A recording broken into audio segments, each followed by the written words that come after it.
नमस्कार दोस्तों। तो आज हम भगवत गीता के तीसरे अध्याय के बारे में जानेंगे। अर्जुन ने श्री कृष्ण जी से पूछा, हे जनार्दन, यदि निर्वाण पद, ब्रह्म पद सबसे श्रेष्ठ हैं, तब घोर भयानक कर्म जो यह युद्ध है, इसमें मुझको क्यों जोड़ते हो? मिले हुए से वचनों को कहकर मेरी बुद्धि क्यों मोहते हो? कहाँ निर्वाण पद और कहाँ यह युद्ध? एक बात निश्चय करके कहिए जिससे मेरा कल्याण हो।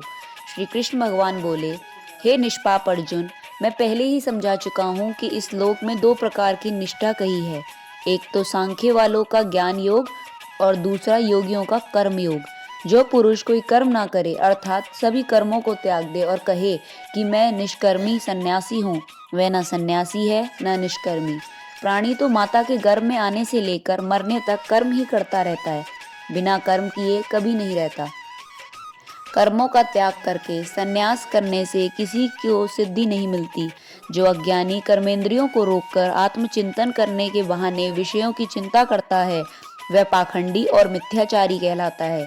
जो इंद्रियों को मन से दमन कर और विषयों में प्रवृत्त न होने देकर उनसे कार्य लेता है, वह कर्म योग का अभ्यास कहलाता है और श्रेष्ठ कहलाता है। अपने धर्म के मनुष्य को नियमित कर्म करने चाहिए, क्योंकि कर्म न करने से कर्मों का करना अच्छा है। बिना कर्म किए तुम्हारे शरीर का निर्वाह नहीं हो सकता। हे कौन्तेय, यज्ञ के निमित्त किए जाने वाले कर्मों को छोड़कर जितने कर्म हैं, उनके करने से मनुष्य को बंधन होता है। अतएव तुम फल की इच्छा त्याग कर यज्ञ के लिए कर्म करो। सृष्टि के आरंभ काल में ब्रह्म जी ने यज्ञ सहित प्रजा को उत्पन्न कर कहा कि यज्ञादि कर्म करके वृद्धि को प्राप्त होवे, यही सब कर्म तुम्हारे निमित्त कामधेनु होंगे।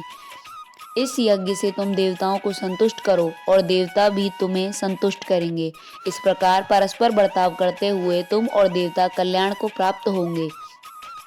यज्ञादि से प्रसन्न होकर देवता तुम्हें इच्छित सुख की सामग्रियां देंगे, परंतु उनके दिए हुए दान को जो उनका भोग लगाए बिना ग्रहण करता है, वह चोर है।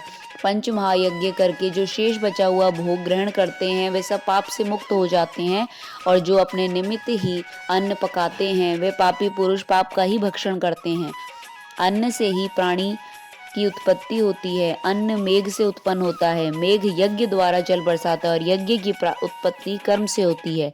कर्म की उत्पत्ति ब्रह्म से और ब्रह्म अक्षर परमात्मा से। इस कारण सदा सब पदार्थों में रहने वाले जो ब्रह्म हैं, वे सब यज्ञों में प्रस्तुत हैं। हे पार्थ, इस प्रकार चलाए हुए चक्र के अनुसार जो नहीं चलता, वह पापमय है। जो पुरुष आत्मा में ही रत रहता है और आत्म आनंद के अनुभव से ही तृप्त रहता है, उसे कुछ भी कार्य शेष नहीं। वह कोई कार्य करे या ना करे, उसे कोई प्रयोजन अथवा लाभ नहीं है। इसलिए तुम भी फल की इच्छा त्याग कर कर्तव्य पालन करते रहो, क्योंकि फल की इच्छा को त्याग कर कर्म करने वाला पुरुष ही मोक्ष को प्राप्त होता है। लोक संग्रह को देखते हुए भी तुम्हें कर्म करना चाहिए, क्योंकि श्रेष्ठ पुरुष जैसे जैसे और जो कर्म करते हैं, दूसरे पुरुष भी उन्हीं का ही अनुसरण करते हैं। हे पार्थ, मुझे तीनों लोकों में कुछ भी अप्राप्य नहीं है और न ही मेरे करने योग्य कोई कर्म शेष है, किंतु मैं फिर भी कर्म करता हूँ। यदि मैं ही कर्म ना करूँ तो सब लोग भी कर्म से विमुख होकर नष्ट हो जाएंगे। इससे मैं ही वर्ण संकरों की उत्पत्ति का हेतु बनकर प्रजा को नष्ट करने वाला समझा जाऊंगा। जिस प्रकार अज्ञानी फल की इच्छा करके कर्म करता है, वैसे ही ज्ञानी को फल की इच्छा न करते हुए कर्म करने चाहिए। उसे ये कर्म लोक शिक्षा की इच्छा से करने चाहिए।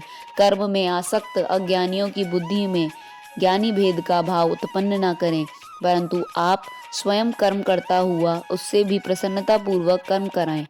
हे अर्जुन, सब कर्म प्रकृति के गुण से ही उत्पन्न होते हैं, परंतु जिनकी बुद्धि अहंकार से भ्रष्ट है, ऐसे मूर्ख लोग समझते हैं कि हम करता हैं, परंतु जो गुण और कर्म के प्रभाव का सच्चा तत्व जानता है, वह ज्ञानी पुरुष यह समझकर इसमें आसक्त नहीं होता कि गुणों का यह खेल आपस में हो रहा है।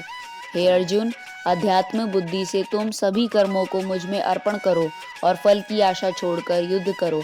जो पुरुष श्रद्धा पूर्वक मेरे वचनों में दोष दृष्टि न करके मेरे इस मत के अनुसार आचरण करते हैं, वे कर्म बंधन से मुक्त हो जाते हैं। ऐसा न करने वालों को तू संपूर्ण ज्ञान से रहित जान। प्राणियों, को समझना चाहिए कि अपना कठिन धर्म भी दूसरे के सहज धर्म से श्रेष्ठ होता है। अपने धर्म में मरना सर्वथा कल्याणकारी है और अन्य धर्म अकल्याणकारी हैं। हे श्री कृष्ण, भगवान श्री कृष्ण की बात सुनकर अर्जुन ने पूछा, पुरुष को पाप कर्म की इच्छा न होते हुए भी कौन उसे बलात् पाप करने पर विवश करता है?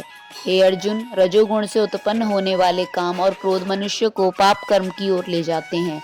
इनसे उत्पन्न इच्छाएं कभी तृप्त नहीं होती। ये महापापी और घोर शत्रु हैं। जैसे धुएं से आग, धूल से दर्पण और झिल्ली से गर्भ का बाल ढका रहता है, उस प्रकार विषयों की इच्छा से आत्मज्ञान ढका है। हे कौन्तेय, इस शत्रु रूप काम के कारण ही ज्ञानियों का ज्ञान आच्छादित हुआ है। इंद्रियां, मन और बुद्धि इस काम के सहायक हो जाते हैं, क्योंकि विषयों की इच्छा इनके सहारे ही ज्ञान को ढककर जीव को मोहित कर लेती है। इसलिए सर्वप्रथम तुम इंद्रियों को वश में करो, इंद्रियों को जीतो। कहते हैं कि इंद्रियां प्रबल हैं, किंतु इंद्रियों से भी प्रबल मन है। इस प्रकार जो बुद्धि से परे है, उस आत्मा को जानकर निश्चयात्मक बुद्धि द्वारा मन को निश्चल करके तुम इस दुर्धर शत्रु काम पर विजय पाओ। इति श्रीमद् भगवद गीता शूपनिषत्सु ब्रह्म विद्यायां योग शास्त्रे श्री कृष्ण अर्जुन संवादे कर्म योगो नाम तृतीय अध्याय।